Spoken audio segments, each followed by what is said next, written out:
En tout cas, c'était encore une belle semaine de merde. Vous aussi, vous vous sentez con parce que tout le monde parle du Brexit et que vous avez rien compris?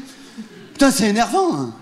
Moi, j'essaye, je lis la presse, je lis le journal, mais j'ai l'impression que le Parisien, c'est devenu Science et Vie. J'ai là, oui, le scénario d'un no deal se confirme. Le speaker de la Chambre des communes envisage d'amender. L'Angleterre examine une sortie à la norvégienne. Putain, c'est où l'horoscope, quoi? Ah, Poisson.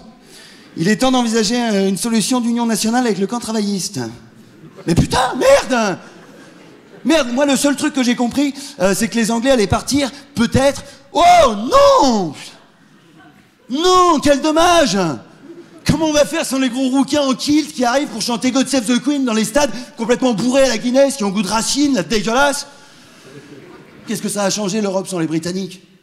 Ça n'a rien changé du tout. Les mecs, ils ont pas la même monnaie que nous, ils roulent pas du même côté que nous, ils ont même pas la même gueule que nous. Leurs meufs, tellement elles sont moches, le prince, il est obligé d'aller chercher une américaine pour se marier.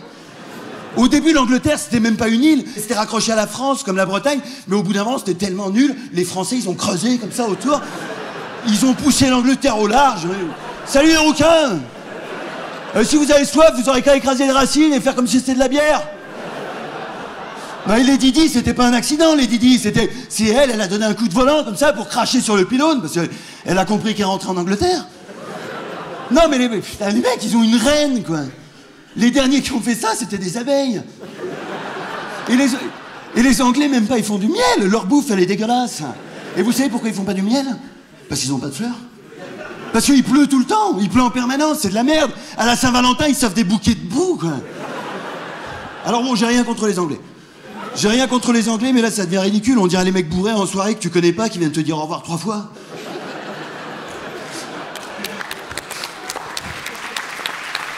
Non, et alors déjà, je comprends pas pourquoi on parle du Brexit chez nous, mais je comprends même pas pourquoi on parle du Brexit chez eux. Les mecs, ça y est, ils ont voté par référendum, ils veulent partir.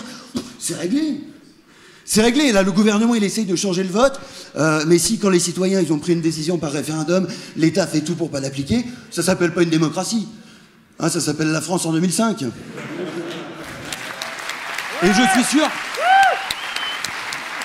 Moi, je suis sûr que c'est les mêmes connards qui faisaient la morale aux Français qui avaient voté non au traité pour la Constitution européenne, qui sont en train de culpabiliser les Anglais qui ont voté pour le Brexit. Ils sont là, non, mais vous êtes déments! Mais vous êtes déments! Mais si vous partez, le pays va s'écrouler sur lui-même! Mais il y a des lézards géants, ils vont sortir de la Tamise, ils vont dévorer vos enfants, et vos enfants, tellement ils sont gros à cause de votre bacon de gros, les lézards, ils vont s'étouffer avec vos enfants, ils vont s'écraser comme ça sur la maison d'Elton John, au moment où Elton John, il est en train de faire son anniversaire avec les Spice Girls et J.K. Rowling, la connasse, hein, qui a écrit Harry Potter pour faire croire que les petits fragiles, ils pouvaient s'en sortir à l'école avec des pouvoirs magiques, alors qu'en fait, au final... Ils vont continuer à se faire péter la gueule par le connard de 4ème B, hein, qui a redoublé 10 fois et qui n'aura pas de travail, qui n'aura jamais de travail, parce qu'il n'y aura plus de travail si vous quittez l'Europe. Vous serez pauvres, sales et tristes comme des roms, avec des cornemuses à la place des accordéons. Et après, je sais pas la fin, parce que j'ai éteint ces news. Non, mais les Anglais, ils partent s'ils veulent. Ah, honnêtement, c'est pas sûr qu'ils y perdent. Les mecs, l'Europe, ça a changé quoi? Les pauvres, ils sont toujours aussi pauvres. Les riches, ils sont toujours aussi riches. Et les films franco-allemands d'Arte sont toujours aussi chiants, quoi. La seule différence, c'est que j'ai plus besoin de sortir ma carte d'identité pour aller choper de la bœuf à Amsterdam ou des MST à Barcelone. Moi, je suis pour l'Europe. Hein. Je suis pour l'Europe à 10, à 20, à 30, à 7000. Je suis pour l'Europe. De l'Arctique à l'Antarctique, de la saucisse de Strasbourg à la merguez de Marrakech. Ah, mais du moment que c'est fait pour les gens et pas pour les banques, quoi. Parce que là, j'ai bien regardé. Hein, honnêtement, depuis 50 ans, il n'y a pas que l'Europe qui s'élargit. Il y a aussi notre trou du cul.